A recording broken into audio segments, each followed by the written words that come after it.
I typically talk with emerging founders, franchisors specifically. And in your case, we get a chance to kind of turn the tables here a little bit and talk about franchisees and how you really help support franchisors by helping improving the franchisee training and filling that gap. So with that said, why don't you kind of share an overview of what American Franchise Academy is? Yeah, absolutely. So we founded the Academy 8 years ago, and it was really happened to be something that was not planned. I was taking a small sabbatical from a very long career in the franchise industry, and I started to have franchisors where I used to work at and franchisees reaching out to me, asking me for support and questions because I have always been a teacher in my entire career. So I was always teaching and showing, things to everyone and build really good relationships. And I noticed that the questions they were asking me were not about the brand systems, the product, the service, the image, or the marketing. They were asking me about how to manage the business side because I have a third of my career was focused on operations, direct P&L responsibility of brand units. Mm-hmm. And so I realized that there was a big need on that. I mean, I already knew that from my experience, but I didn't realize how deep the desire and the need for this information. And so I started helping franchisees. I became the accidental consultant, just supporting. And little by little, one of them told me, "Hey, Aicha, I cannot ask you all the questions. Please write a book." And I'm like, wow, that's interesting. And I decided to do that. And after a little bit of work and finding a coach, I was able to write my first book. And that really led little by little on really expanding and focusing on helping franchisees. So I went from a sabbatical to actually building what today is the American Franchise Academy, where we focus on helping franchisees grow and protect, the American dream of business ownership through franchising, and to go from a one-unit job into a multi-unit enterprise successfully and profitably. Sweet. Well, you've had quite the illustrious career, 37 plus years of experience in the franchise industry. I understand you with Domino's for a long time and with Popeyes and Olive Garden. But I'd like to go way back. I understand at 21, you were involved, I guess you starting your own boutique. And I love talking about experiences that don't work out, right? Because we learn from our failures, not from our successes. So would you, let's start out go back in time from when you were 21 and starting this boutique. Yeah, absolutely. I actually had finished an associate's degree in fashion design and merchandising, and I thought I knew everything. And so I took over this boutique that was importing textiles and products from Guatemala, which is where I'm originally from. And I thought I had it made, and month one was interesting. Month two, I realized, okay, things are not going so well. Month three, the revenue was not enough to cover the expenses. Now, I did not know the word revenue. I did not know the word expenses at the time. And you just realized month to month that I was barely making it. By the year, I realized, actually before the year, I realized I needed to close before I got into serious debt. And so I closed that boutique. I've always been wanting to be an entrepreneur, clearly. And I was 21, about to be 22, and I decided, look, I'm going to take a little break because from everything I have done already, decided to get an easy job. And at that moment, a pizza delivery driver came in front of where I was, and I thought, what a great job. You get to deliver pizzas. You are listening to the radio in your car all the time. People are always happy to see you. Perfect. Let's go and do that. In 2 days, I went and applied for a job, and 2 days later, I'm a pizza delivery driver for Domino's Pizza, and it was a temporary thing. I just didn't realize that I didn't know what franchising was, like most people outside our world. And I just fell in love with the systems, the processes, the training materials. Literally, the profit and loss statement was taped to the wall of the manager's office. While I was a pizza delivery driver, the manager taught me a lot of things, and I learned why my business failed, because I had no idea.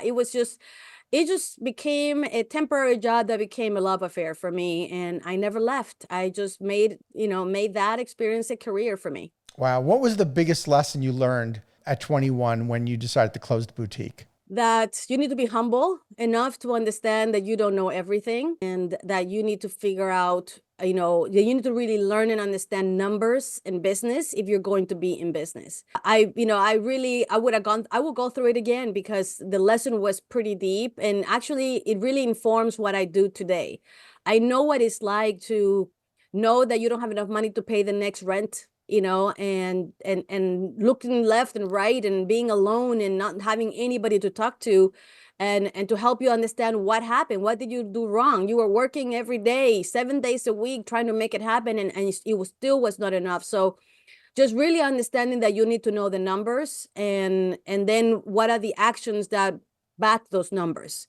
I think that was the biggest lesson that I got out of that. Mm-hmm. And look, out of that pain became the opportunity of a lifetime, because look what it's done for you, for your career. You owe everything to that failure, really.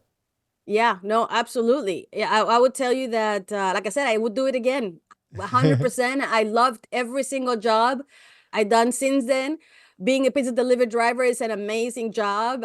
Being an assistant manager, a manager, district manager, being international. I mean, I just loved everything I've done. The industry has given me an amazing career. The brands that I work for were just, fantastic. I grew up in those brands, and I've just had a really amazing life. Well, look, you have an incredible amount of gratitude, and you found the good in everything. I can hear that from from your voice, and from what you're saying, even down to being a delivery person. There was no shame in that. You're like, I learned from it. That's amazing. Absolutely. I actually have a video on my podcast that says, no job is beneath me. And I still Absolutely. have my pizza delivery jacket. I have my hat. I have my name tags. Every every job, it was amazing. Mm-hmm. I agree with you 100%. I think anytime, as whether you're founder of a business or you're an employee, anytime you're at that level where you say something is beneath you, you're already starting to crest and you're on your way down. This is where the challenges, you're going to get smacked in the face by life. Absolutely. And if you think anything is beneath you, you already have, and you're doing it, Hmm. then that already is just taking your joy away. Totally. And Yeah. I'm Yeah, not for about taking sure. my joy away. I think that everything, we're live, I think, as long as you do things well, you should be Hmm. proud of whatever you're doing. That's beautiful. So tell me about how you kind of rose up in the ranks then of Domino's. Yeah, it's funny because when I was a pizza delivery driver, I was trying to figure out, what was going to be next, in my career. And that's, realized, look, I saw assistant managers became GMs moving out and making more money. And then I found out I was with Domino's. I was in a corporate store. That was another thing that Oh, that okay. happened. And I saw that I learned how, in that brand, to be able to become a franchisee, you needed to be a GM for a year, whether it was for corporate or for a franchisee that will certify you. So then I thought, you know what? I always had that entrepreneur spirit. I said, I want to be a Domino's Pizza franchisee. And my thought was, I was going to take it to Guatemala. There was no Domino's back then in Guatemala. And so I said, that's what I was going to do. But I knew I had to be a manager, so I couldn't even inquire. So I said, okay, I got into assistant manager and manager. And in the middle of my year, somebody took the franchise for Guatemala. And so that was it, the end of my career. So I finished till the year, and somebody said, hey, Aicha, you speak Spanish, you have a passport, you travel. My dad's a pilot. And why don't you apply for international? And I said, that sounds interesting. I'm still very young, 23, 24. Mhm. And I applied for a job in international. And literally 6 weeks later, I'm in Seville, Spain, opened the first Domino's in Spain. And that started my career in international with the brand. I opened the first store in Spain, the first store in Dominican Republic, the first store in Argentina, and then just help master franchisees for the brand around the world. I lived in 14 countries doing that. And I learned literally how to start a franchise store, because that's what they become in the country, from scratch many times over, and then supported those franchisors for the next 3 or 5 years. Eventually, I actually decided to stop traveling, and I was in charge of Central America and the Caribbean. And I asked my franchisees, "Hey guys, I'm looking for a job at the headquarters, but even if you want to hire me, let me know." And I had 3 offers. I took the one in the Bahamas, and I was running the franchise for the franchisee for Domino's and Dairy Queen in the Bahamas. Loved it. 3 years, did well, broke records. They end up selling it for a very top price, actually the highest per unit price in the history of the brand. And I left that company at that point and went to the headquarters. I was invited by the COO to work for him in the headquarters, and I did that for 4 years. It was an amazing job. I represented operations in all cross-functional teams. I don't know if you heard that, you know how Domino's is a technology company? Yep. When I was there, that's when it was starting. That's when Brandon started with the technology, and I was there part of the ops team supporting, all the decisions for the IT department. And I did that for 4 years, and they asked me, hey, what do you want to do once the COO that I work for left? I said, I want to keep growing. And they said, well, you got to run operations. I said, well, I run a country. And they, well, you got to be bigger. So I came to Atlanta, where I live now, and I took over the Southeast Atlanta region for the company stores. So it was all company stores. I ran over 60 units in 3 states for 3 years. Did great, and then I decided to move to supply chain. I got an invitation by the chief supply chain officer to learn how to run a large distribution center, because Domino's does their own. And I trained on that, and I did that for a little while. I ran one for St. Louis, and I realized it was really boring. Supply chain is very boring, and I was a few months short of 20 years with the brand. And I decided, you know what, should I venture into the world and see what's out there, or should I become a lifer? Because really, once you hit 20 years in a brand, it's going to be very hard for you to leave. And so I decided to leave. And that's when I went to Popeyes. The first year I ran company operations, and I helped them divest the stores. This new CEO wanted to be franchisor focused, and so we sold the company stores.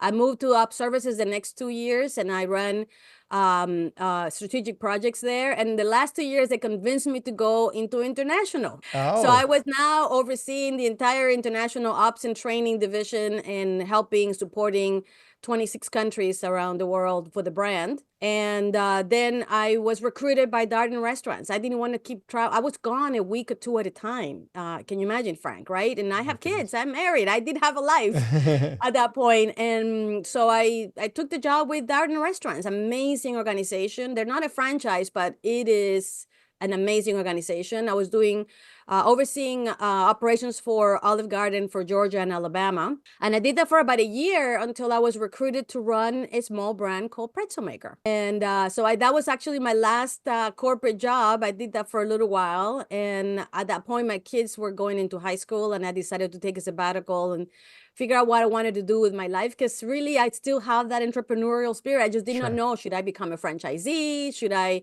create my own brand? What do I do? In the middle of sabbatical, helping and guiding my kids into high school is when I started getting the calls from these franchisees, and I found my new passion and what I've been doing now for 8 years. Wow. And what a great foundation that you had for 37 years that led us to now the American Franchise Academy, right, in 2016. Yes. So that was about 29 years. And then the last 8 has been with the Academy. Mm-hmm. Okay. So, all right, I'd like to hear this defining moment of when you decided to start American Franchise Academy. And I will go back to Philip, the franchisee that asked me to write the book, because, people don't ask people to write a book on a subject that they don't really desperately want knowledge on. And he was someone that, like not most, but many typical franchisees, right? He is a insurance agent, professional, award-winning, successful office that invested his savings and money into a franchise business that he thought was going to be his retirement plan, away from doing insurance every day. But lo and behold, he realized that it was not that easy, and he was in food service, and he didn't understand how to manage these, 20-year-olds, and why would they not show up in time? And, why is my food cost off? And what do I do about it? And why is the labor off so often? What do I need to take care? I mean, it was just, and then I realized that a lot of the franchises I have been working with in the brands have been top performing franchisees. The ones that join the advisory boards and the one that, are part of the strategic thinking, is they're all top performing franchisees. So that's what I'm most seen. But then he reached out to me, and through him, he, talked to somebody else and talked to somebody else, and more questions. And they were so grateful to what I was able to share with them that for me just came so natural. And then I realized, you know what, this is a way that I can do something that I love, which is teach and share best practices. I can do my own business, so be an entrepreneur, create something from scratch and have my own brand, and get a team of people, which I love being a leader and lead people and help people grow. So that's when I decided to do this, and I never looked back. Thank you for tuning into the Emerging Franchise Brands podcast. For additional insights, guest applications, and to stay connected, visit us at efbpodcast.com. The Emerging Franchise Brands podcast is for entertainment purposes only, and the views expressed do not necessarily represent those of Emerging Franchise Brands, its host Frank Fiume, or Emerging Franchise Group, LLC. Any discussed franchise or investment opportunity requires thorough investigation, obtaining proper disclosure documents, and expert consultation before making any investment decisions. The podcast and its host do not offer professional advice or endorsements, and they hold no responsibility for actions, representations, accuracy, or consequential damages related to the podcast content.